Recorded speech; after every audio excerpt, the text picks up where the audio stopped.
D3 అనేది మనం విటమిన్స్‌లో చదువుకున్నా కూడా D3 అనేది ఒక హార్మోన్. ఈ హార్మోన్ మనకు బాడీలో చాలా యాక్టివిటీస్‌లో యూజ్ అవుతుందనమాట. చాలా యాక్టివిటీస్ D3 వల్ల జరుగుతుంటాయి.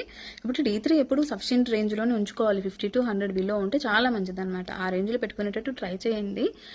D3 అనేది తక్కువ ఎప్పుడు ఉండకూడదు. అండ్ ఇంకొకటి ఏంటంటే D3 మనం మామూలుగా మెయిన్ ఇప్పుడు చాలా మంది డాక్టర్స్ దగ్గరికి నాకు బోన్ పెయిన్స్ వస్తున్నాయి, మజిల్ పెయిన్స్ వస్తున్నాయని పోతే చాలా మంది డాక్టర్స్ D3 కాల్షియం రాస్తారు. ఇవి రెండే రాసి వదిలేస్తారు. కానీ మెయిన్ K2 కూడా రాయాలి. D3 ఏం చేస్తుంది, మన ఫుడ్లోని కాల్షియంని తీసుకుని వెళ్ళి బ్లడ్లో కలుపుతుంది అనమాట, బ్లడ్లో పెడుతుంది. బ్లడ్లో కాల్షియం లెవెల్స్ ఎక్కువ ఉంటే డేంజర్ కదా.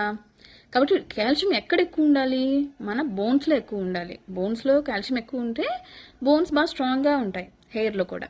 సో కాల్షియం ఉండాల్సింది ఎక్కడ, బోన్స్లో. కాబట్టి ఈ వర్క్ ఏది చేస్తుందంటే K2 బ్లడ్లోని కాల్షియంని తీసుకుని వెళ్ళి బోన్స్లో పెడుతుంది అనమాట. సో K2 D3 రెండు కలిపి తీసుకోవాలి.